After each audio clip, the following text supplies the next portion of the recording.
everyone played fantastic, and bought into our details and played great. How do you feel you played? What's that? How do you feel you played? Perfect. I was part of it. It's fun to be in this locker room and playing behind this group of guys. I'm having a lot of fun. You're a student of the game, aware of kind of hockey history. You're one win away from 300. What does that mean? Yeah, we'll have to talk about it once it happens. I don't want to jinx anything. I don't believe in jinxes, but let's let it happen and enjoy the moment then. There's some great goaltenders though in a pretty exclusive club to hit that number.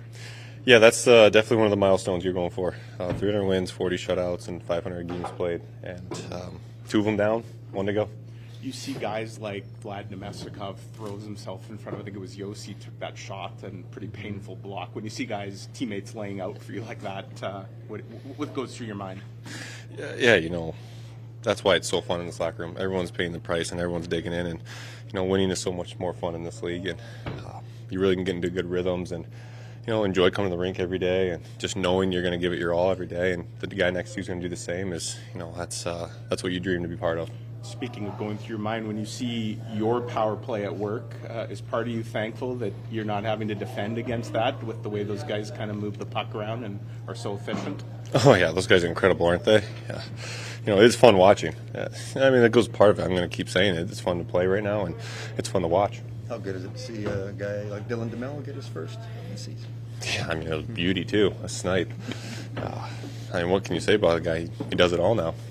I hope this question makes sense, but to the point about, the way that your team's battling in front of you, clearing the crease when the puck does get there, kind of directing shots from areas of the ice, you feel like you're maybe as in tune with this team as you've ever been with a team before? Oh, absolutely. The more predictable you can make the game, the better I'm going to be. Goaltending has a lot of unpredictability into it, but when guys are in the right spots and you can see what's opening up and what's going to be open, it makes my life a lot easier. And then clearing rebounds and giving me lanes that I can see the puck. If I can see it, I can probably stop it. What can you share with us about, I don't want any trade secrets, but about how this team creates that predictability for you? We have a great set of details, and we stick to them. And every single guy, every single line, no matter what, we're sticking to our details and working from there. And, our work ethic is great, and our battle intensity is really high. And put all those things together, we have a good team. Thanks.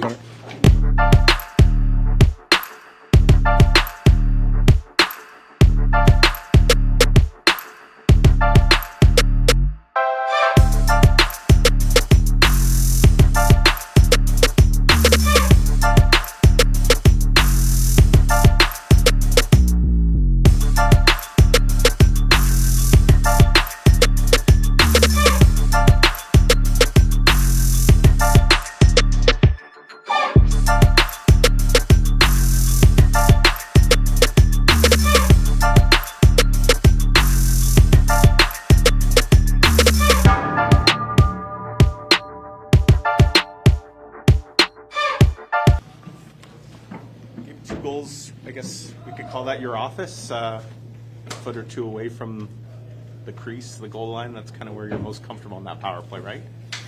Yeah, that's my spot, I guess. They do a good job getting me the puck, so not going to go anywhere else.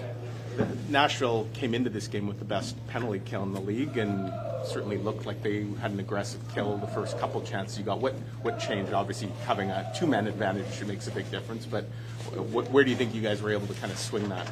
I think, like you said, having the 2-man advantage, obviously scoring on that was huge. Like you said, they're very aggressive. We knew that coming in. I thought we had some chances even in the previous, I'm not sure it was 2 or 3 we had before the 5-on-3. We just weren't scoring, but against a penalty kill like that, you're not always going to get set and make the pretty play. Sometimes it's just got to be off a scramble or off a puck recovery, and you got to find the open guy. And I think we did that a few times before. We just didn't score. Right. Just on a personal level, how much fun are you having right now with just the way things are going for you, for the team, for everybody? Hey, it's always fun winning. So I think we have a really good team. When we play to our structure and our identity, I think we're really tough to beat, really tough to score on. And part was Bucky, obviously, but yeah. Just like I said, it's fun to win. So got to keep going though. Yeah, and on Connor Hellebuck, it must be a nice feeling knowing that if you guys can get 2 or 3, you've probably got a really, really good chance of winning because it's hard to beat him more than once or sometimes none. Yeah, exactly. That's it. You know, if we, like I said, if we play to our structure and our identity, and you know, keep chances to the perimeter and try and limit the high slot chances, we know Bucky's going to make most of those saves. Making a team pay for its penalties, how good does that feel and how important is it? Feel, you know, I don't know. It feels good to score. In terms of, what was the other part? Feel. Or how important is it just to make a team, you know, have respect that they can't abuse you because they're going to pay for it? Yeah, I mean, you got to have good special teams to win in this league. You know, these games are so tight against other top teams, and you know, a lot of the times it comes down to special teams, and we won that battle tonight, and I think that's a big reason why we won the game, obviously. On that key play where they had too many men on the ice, so you're out there on a 5-on-4. Did you know that they had a 5th guy out there? Like, I think the bench was calling for it, but did you see it yourself? Or? It seemed funny. I don't remember who had it in the slot, had a shot in the sun. I'm not sure if it was Sis, but it did seem funny based off of the way the play developed, how they were able to have a guy on top of him. So yeah, actually I did, and then obviously I saw the guy skating back to the bench, the other guy. So How much of a lift is there when a guy like DeMello gets his first of the year? that's awesome. He's so fired up. It was fun to see him. Yeah, it's always fun to see him score and Sally. That's for sure. Were you guys saying anything to him on the bench at all? Joking a little bit with him? No, there's no. I mean, just happy for him. He scored. It was a really good shot. It was a really nice play from Bear to get the puck to him, and it was a big goal to go up 1-0. Obviously. You can see frustration setting in with some of their players. I don't remember seeing you guys kind of like the body language get frustrated this year. How do you guys keep from, you know, even tonight when you're trying to get the power play going and they're kind of shutting it down, but in the end you guys win out and you don't get frustrated? How have you kept that from setting in this year? I don't know. I guess you just don't see it. It happens. I mean, it's not like every night goes your way. I don't know. Sometimes I do get frustrated. I think everyone gets frustrated sometimes. I think when we're playing to, like I said earlier, our identity and our structure, I think it's hard to get into the slot and get those good looks, and that's kind of frustrating as an offensive guy. You know, when you're not getting chances, you don't feel like you're creating.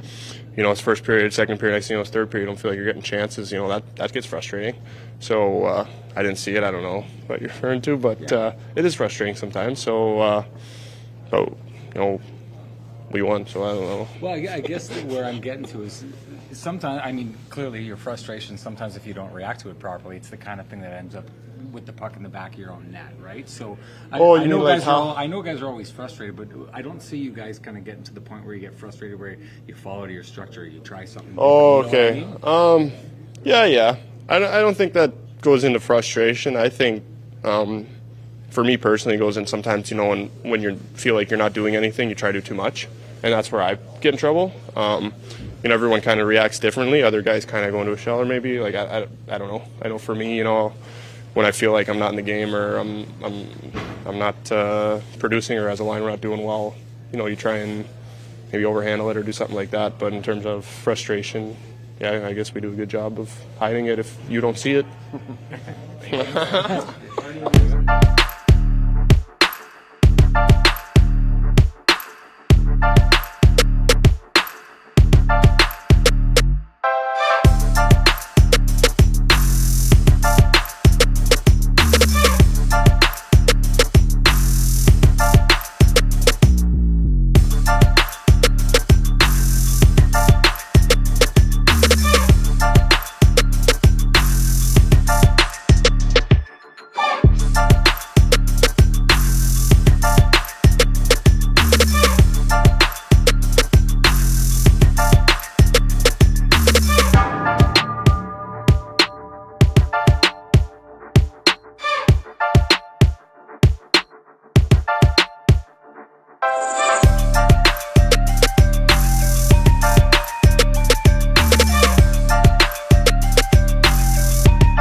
Scott, obviously a big moment in the game was the too many men penalty there. You guys have the 5-on-4. We asked Gabe if he noticed it. He said he sort of thought it was odd that they had a guy on so quickly. You see that obviously from the bench, right?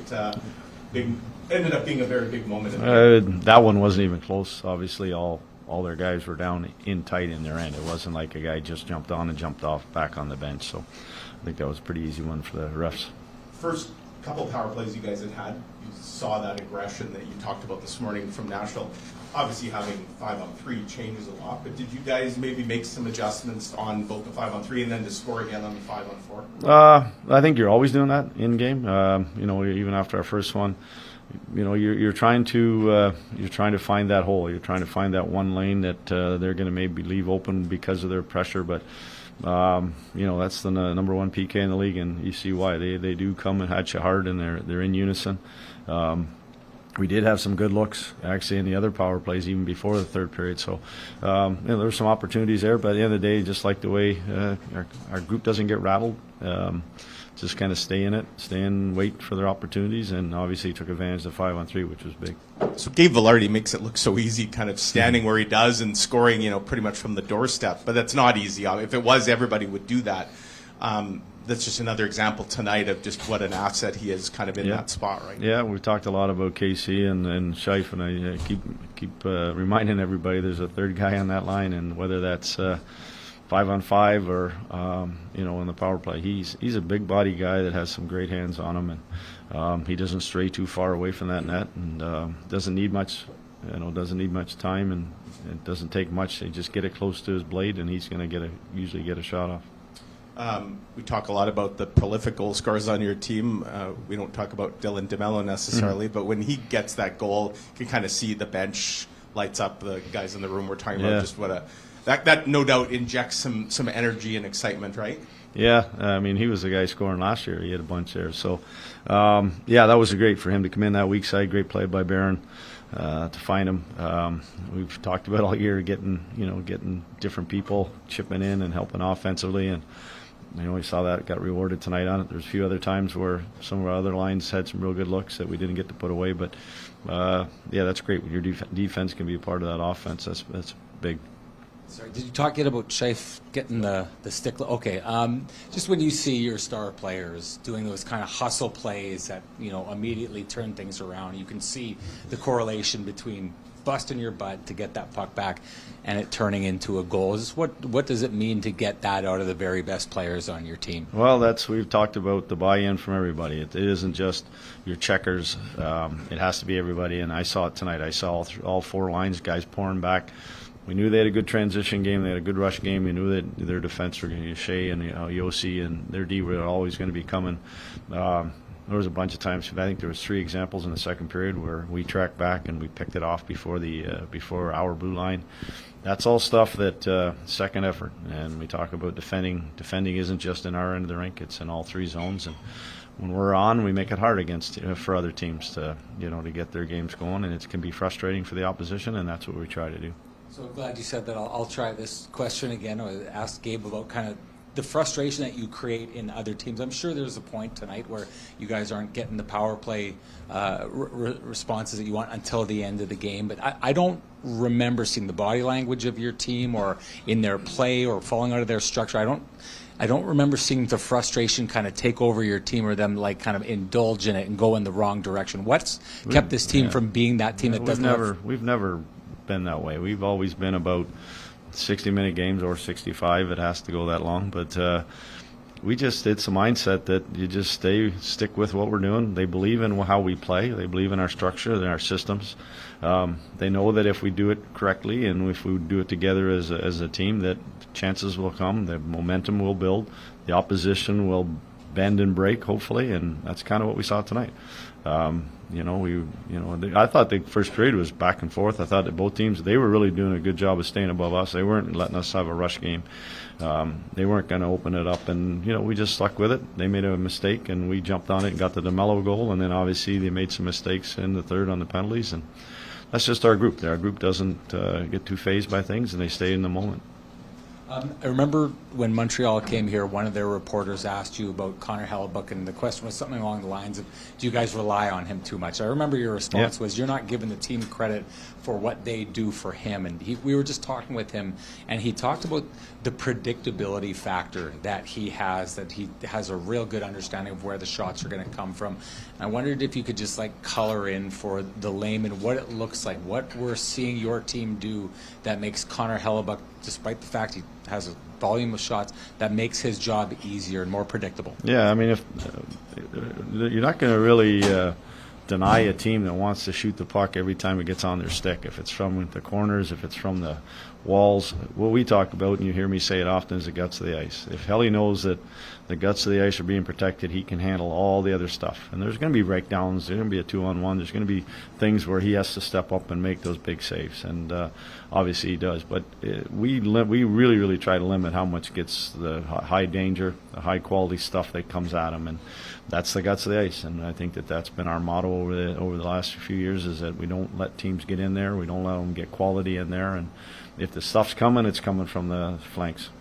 Just a quick housekeeping one, Scott. Mason Appleton, sick or injury? Or? No, he's week to week. He got banged up there, so he got banged up a couple games ago. Played last game. It got a little bit worse, so he's week to week now. Okay. And I know Billy didn't skate this morning, but he was out there in the warm-up. Like, is there any? Would he have been a healthy scratch, or is he one of the guys that? Yeah, no, he's good. He's fine. I just part of that getting cogs in, and it just like I said, I'm gonna try to get these guys all in because of the fact that every time we just look like we're getting healthy, somebody goes down. So it's just cogs needed to play. Got to get him. I thought he played really well tonight too. So just kind of getting everybody in there. Did you ask him about Cox, the game? Like, what'd your take on? Yeah, I liked a lot of what he did. Yeah. You know, obviously had to come in and play the left side. He has played there before.